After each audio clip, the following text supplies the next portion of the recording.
Funds A-Blazin? The issue is the war in Ukraine. And the question is, now that Congress is poised to approve $40 billion in military aid, what the heck comes next? Welcome to Political Playlist. All right, are we ready, guys? Happy hour. Happy hour. We fucked that up so bad. God. Hey, everybody, and welcome to Political Playlist Happy Hour. I'm already drunk, and I'm Michael Christoph. I'm Anna Muskie-Goldwyn. And I'm Anthony Barquette. And clearly, we are just all over the map, figuratively, literally. Somebody's in Maryland here. Somebody's in Colorado. I'm in Venice. It is, for me, 9 a.m. So forgive the puffiness. No. None of us look our best. We'll just leave it at that. I'm drinking a coffee this morning as well. But I think if it was an Irish coffee, it would be probably make my day better. But I also have a surprise. I love surprises. Uh-oh. Given that I was at an event on Saturday and they were giving these out. Believe. Does it look familiar? Oh, yes. It's For the Ted Lasso fans out there. Oh, that's funny. What was the event you were at? The Duchy of Millbrook, I guess is her name. These are crack. So wait, what is her name? The Duchy of Milby? The Duchy of Millbrook. Can we get a sponsorship? Yeah. Can you send some to me? I'm gonna eat them. I don't have any more. You're really taking those down quickly. Oh my God. Yeah, my God. I'm gonna eat this whole box. So anyway, the war in Ukraine, what we got, guys? So obviously, we have the war in Ukraine still raging on. There are no signs that Putin is slowing down with his efforts. There are no signs that the Ukrainian people are at all giving up anything. This is pretty amazing to see. It's pretty unrelenting and it's pretty heartbreaking all at the same time. But what we're talking about today is the question of whether or not Congress approving $40 billion in military aid is going to change anything, and what that means for the United States, what that means for our young politicians. Just to sort of set this stage here, the House has approved $40 billion in military aid to Ukraine. The House voted overwhelmingly bipartisan on this. The Senate was about to, and then one individual held up this whole thing, and we're going to bring back a little old time segment we used to do called the Fuck You of the Week. And that most certainly goes to Mr. Rand Paul, who isn't on our platform. He single-handedly held up this whole thing. Mitch McConnell then brings a little Republican delegation to go over to Ukraine, meet with Zelensky and say, trust me, we're going to get this done. We're going to have bipartisan support on this. Where's Ted? Believe. I thought it was interesting before the $40 billion is eventually passed, which it will be, but it just is, again, fuck you, Rand Paul, idiotic how this is going to have to happen. A week prior, Biden signed a sort of an extension of what is called the Lend-Lease Act, which was from World War II, which essentially is making it easier for the U.S. to send military aid to Ukraine. Previously, if they didn't have this new act in place, it would have taken a lot more time and a lot more bureaucracy. And with a lot, again, of bipartisan support, he signed a law that is going to expedite the military aid to Ukraine. And some of our young politicians were heavily involved in that. So we'll talk about that as well. And you know what the irony is it was invoked in World War II to aid the Soviets. Wow. Yeah. That is kind of trippy. Yeah. Damn. When anything happens political, right? Everyone texts one of us about it from either side. And like, this came from a couple of comments, which I'm sure was just, came from Fox News.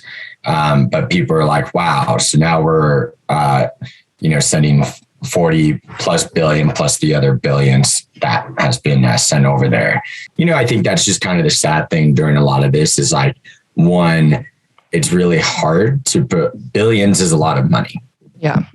Obviously. But like, what could you really do that's a minimum investment here or investment? I just don't think there is a minimum investment. Like you kind of have to go balls to the wall or nothing. Right. And I feel like that's what we've decided to do. And I think what's kind of interesting about it from a political perspective is like aiding Ukraine is incredibly popular amongst Americans. I think that most Americans, except maybe the most isolationists, would feel like this is an opportunity to protect democracy, to fight an authoritarian regime, to protect human rights. And so I think that, to your question, Michael, about where is this all going, the broader thing that I wanted to answer, and like, is this going to be enough, is that Zelensky is saying, thank God, you know, I feel like recognizes how important this is. And I think that just the mere fact that we literally invoked something that hasn't been invoked since World War II means that it is really important. Okay, so in this bill that will inevitably pass the Senate and be signed into law by Biden, there were 57 Republicans who voted against it in the House. So the final vote was 368 to 57. It was all Republicans that made up that 57. From a political playlist standpoint, that included Jim Banks, Lauren Boebert, Kat Kamak, good old boy Madison Cawthorn, Byron Donalds, Matt Gatesy. I'm still mad at Matt Gaetz for his tweet. Tracy Mann, Brian Mass. Yeah, interesting. This is all Florida, heavy Florida. Heavy Florida. I wonder if that's due to proximity of one Mar-a-Lago. Anna, what are our young politicians saying? Guess what we're going to do again? Oh, we have to guess that again? Tweet. Oh, your favorite game. Music. We just burned through 7 years worth of javelins, and that's not only important as we continue to defend Ukraine, that's important as we simultaneously defend Taiwan from aggression from the Chinese Communist Party. I'm going to go with Mike Gallagher. He's been, come on. Wow, that's right. Yeah. Your facial expressions are make it way too easy. Believe. Mike Gallagher, a military veteran, someone who's been very focused on China in the past. And I think that we see a lot of connection between what the war in Ukraine means for our relationship with China. And I feel like he's talking here from a military perspective, which I think is one that is going to be important, right? That what's happening in Ukraine is a parallel to what could happen in Taiwan. And if this is how we're responding here, it's how we will have to respond there. We are evolving with the needs of the Ukrainians. War is not static. It changes. The needs are changing. The locations are changing. That means our aid has to shift as well. I feel like it's somebody with a military background. And Republican? I think Democrat. Shift of aid? I'm going to say it's like a middle of the road Democrat. Stephanie Murphy. Good guess. Seth Moulton? Jason Crow. Ah, yeah. Michael, you were on the right track. Yeah, good call.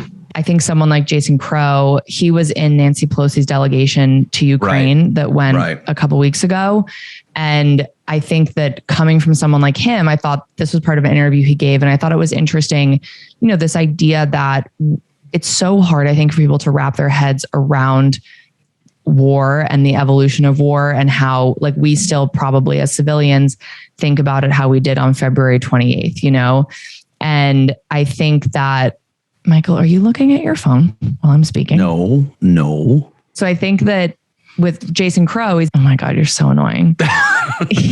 The idea that our aid has to shift is the aid that we thought we would be providing on March 10th is different now, right? Like things have changed. And if we're just kind of going by this static idea of what we decided the needs were 2 months ago, then we're not actually a very helpful ally in the long run. No. You know, once again, America is stepping up. Well, this has always been my issue when people say, like, why are we involved in like something like Afghanistan and whatnot?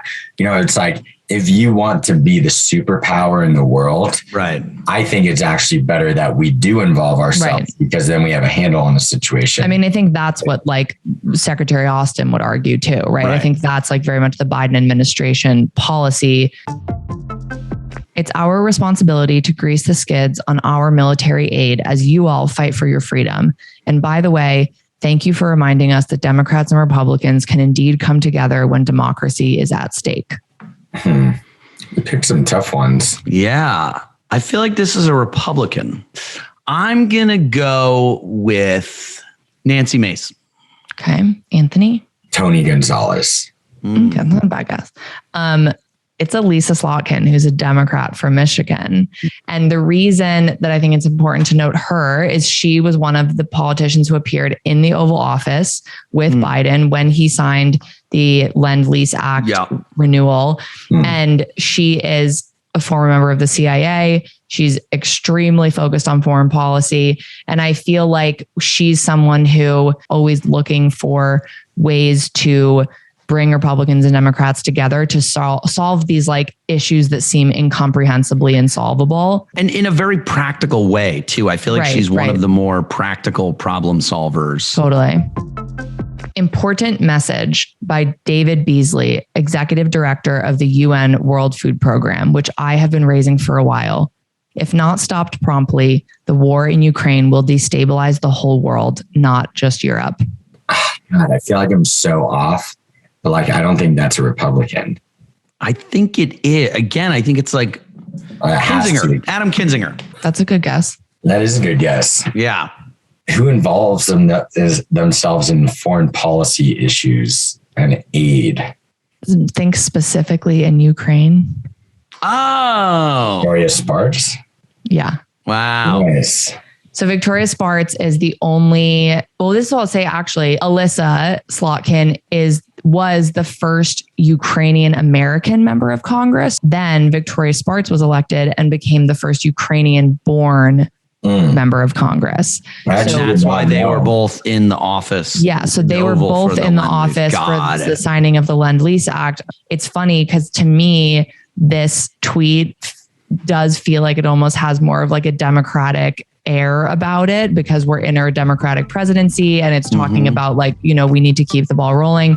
But obviously I think this is a moment where politics, for her at least, are put aside and is just about the humanitarian well-being of the people that, you know, she live in her home country.